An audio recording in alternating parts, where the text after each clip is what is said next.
Welcome to சுடுதண்ணி. இன்றைக்கி நம்ம வீடியோவில் இட்லி, தோசை, சப்பாத்தி, பூரின்னு எல்லாத்துக்குமே சும்மா அட்டகாசமாக இருக்கிற மாதிரி ஒரு சைட் டிஷ் தான் பார்க்க போகிறோம். குக்கர்லேயே பண்ணக்கூடிய எம்டி சால்னா எப்படி பண்ணலான்னு பார்க்கலாம். சட்டுன்னு ரொம்ப ஈஸியாக பண்ண முடியும். அதுவும் நீங்கள் நிறையா குவான்டிட்டி பண்ணணுன்னா இது ரொம்பவே ஹெல்ப்ஃபுல்லாக இருக்கும். இதோட இன்க்ரீடியன்ஸை நான் டிஸ்கிரிப்ஷன் பாக்ஸில் கொடுக்குறேன்.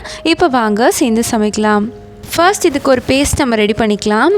அதுக்கு அரை கப் துருவின தேங்காய் சேர்த்துக்கோங்க. அதோட 5 முந்திரி பருப்பு, அரை டீஸ்பூன் கசகசா, 1 டீஸ்பூன் சோம்பு சேர்த்துட்டு நல்லா அரைச்சி எடுத்துக்கலாம். இது இருக்கட்டும். அடுத்து ஒரு குக்கரில் 1 டேபிள் ஸ்பூன் எண்ணெய் சேர்த்துக்கோங்க. இதில் ஒரு பட்டை, 3 கிராம்பு, 2 ஏலக்காய் சேர்த்துட்டு அதோட 3 பச்சை மிளகாய் சேர்த்துக்கலாம். கூடவே ஒரு பெரிய சைஸ் வெங்காயம் நல்லா பொடியாக கட் பண்ணி சேர்த்துக்கோங்க. சேர்த்துட்டு இதை நல்லா வதக்கிடலாம். காயெல்லாம் இல்லாத டைமில் ரொம்ப டேஸ்ட்டாக சமைக்கணுன்னா இது ஒரு சூப்பரான ஆப்ஷனாக இருக்கும். பண்ணுறதுக்கும் ரொம்ப ஈஸியாக இருக்கும்.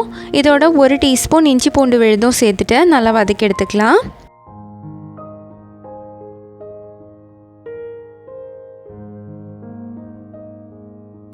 இது ஓரளவு நல்லா வதங்கினதுக்கப்புறமா இதில் 2 தக்காளி சேர்த்துக்கிறேன். சேர்த்துட்டு அதையும் சாஃப்ட் ஆகிற அளவுக்கு வதக்கிக்கோங்க.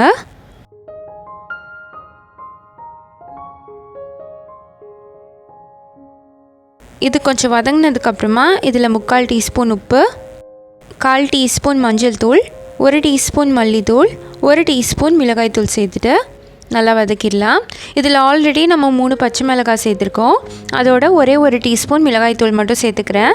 ஏன்னா நம்ம தேங்காயெலாம் சேர்க்க போகிறதுனால காரத்தை ரொம்ப கம்மி பண்ணிடும். ஸோ இந்த அளவு சேர்த்திங்கன்னா தான் உங்களுக்கு அது பேலன்ஸ்டாக இருக்கும்.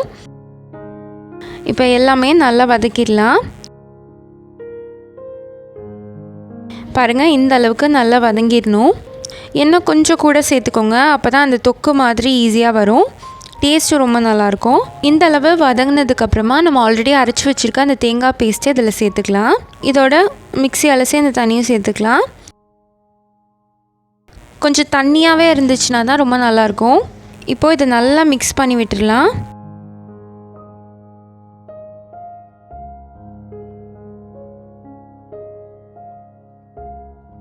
இப்போ இது கூட ஒரு 1/2 டம்ளர் தண்ணி சேர்த்துட்டு இதை மூடி ஒரு 2 விசில் நான் வச்சு எடுத்துக்கிறேன். இப்போ பார்த்தீங்கன்னா 2 விசிலுக்கு அப்புறமா இது நல்லா வெந்துருச்சு.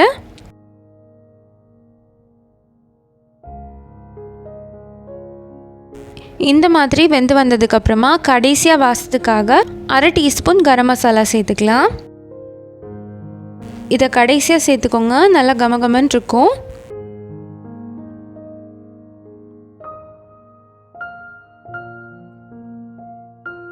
இது அப்படியே அந்த கடையில் சாப்பிட்ற அந்த நான்வெஜ் சால்னா மாதிரியே இருக்கும். ஸோ இதில் கொஞ்சமாக கொத்தமல்லி தழை சேர்த்துட்டு நல்லா மிக்ஸ் பண்ணிக்கலாம். அவ்வளோதான், நம்மளோட எம்டி சால்னா இப்போ சூப்பராக ரெடி ஆகிடுச்சு. இதை ஒரு தடவை சாப்பிட்டாலே திருப்பி சாப்பிடணும் போல் இருக்கும். அவ்வளோ டேஸ்ட்டாக இருக்கும். வெள்ளிக்கிழமெல்லாம் நான்வெஜ்லாம் எடுக்க மாட்டிங்கன்னா கண்டிப்பாக இந்த சால்னாவை நீங்கள் ட்ரை பண்ணலாம். ஏன்னா உங்களோட டேஸ்ட் பட்ஸ் இதில் சாட்டிஸ்ஃபை ஆகிடும். ஸோ நீங்களும் இந்த சூப்பரான ரெசிபியை ட்ரை பண்ணி பார்த்துட்டு எப்படி இருந்துச்சுன்னு சொல்லி கமெண்ட்டில் சொல்லுங்கள். இந்த வீடியோ உங்களுக்கு பிடிச்சிருந்தால் லைக் பண்ணுங்கள். சுடுதண்ணி சேனலை சப்ஸ்கிரைப் பண்ணுங்கள். தேங்க்யூ.